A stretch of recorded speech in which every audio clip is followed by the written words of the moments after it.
హనుమంతుని బాల్య అద్భుతాల కథలు.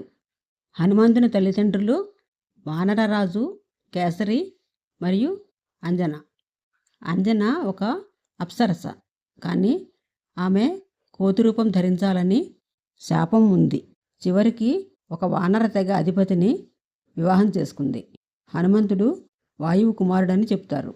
వాయువు వలన అంజనకు అపారమైన శక్తిగల కుమారుడు జన్మించాడు. రాక్షసులతో పోరాడడానికి రాముని రూపం ధరించిన విష్ణుమూర్తికి సహాయం చేయడానికి శివుడు హనుమంతుడి అవతారంగా భూమిపైకి వచ్చాడని చెప్పే పురాణాలు, ఇతర పురాణ కథలు కూడా ఉన్నాయి.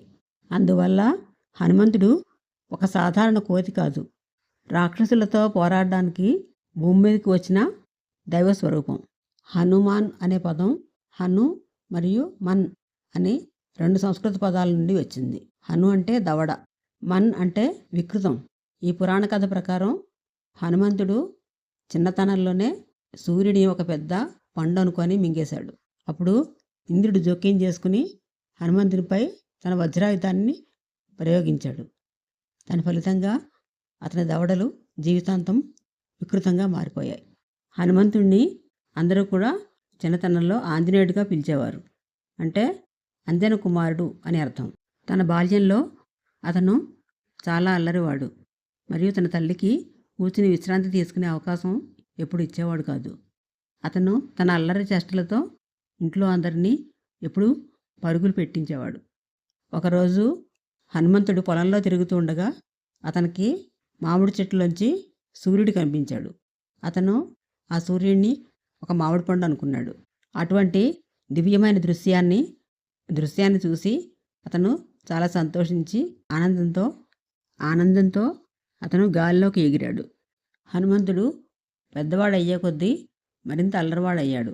అతను ప్రత్యేక శక్తులను ఉపయోగించి ప్రజలను విపరీతంగా ఇబ్బంది పెట్టేవాడు. దానితో ఆ ఋషికి అతని మీద తీవ్ర కోపం వచ్చింది. దాంతో హనుమంతుడిని నీకున్న ప్రత్యేక శక్తులన్నీ మర్చిపోతావు అని.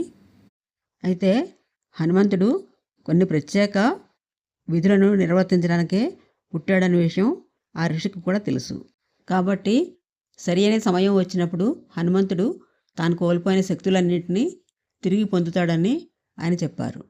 అతను పెద్దయ్యాక శ్రీరామునికి సేవ చేసి రావణుని ఓడించడంలో సహాయపడి రామాయణంలో హనుమంతుడు ఒక వీరుడిగా ప్రసిద్ధికి చెందాడు.